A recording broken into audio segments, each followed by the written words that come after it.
Bukas ay November 1 na kung saan ang mga Kristiyano, ang mga pagano ay abala sa paggunita sa araw ng mga patay. At ito ay idiniklara sa ating bansa at kahit sa ibang bansa na holiday para lang gunitain ang araw ng mga taong namayapa na. Ano ang pananaw ng ating relihiyon sa mga activity na ganito? Ano ang itinuro sa atin ng Islam pagdating sa usaping ito? Ang sabi ng ating mga ulama, ang paggunita sa araw ng mga patay ay gawain ng mga pagano, gawain ng mga non-Muslim, gawain ng mga Kristiyano.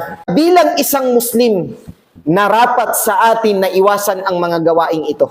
Hindi kailangan i-celebrate ng mga Muslim ang araw ng mga patay. Wala ito sa turo ng Islam, wala ito sa banal na Quran, wala ito sa turo ni Propeta Muhammad sallallahu alaihi wasallam. Kaya nga sabi ng ating mga ulama, hindi narapat sa mga Muslim na makisali sa selebrasyon na ito.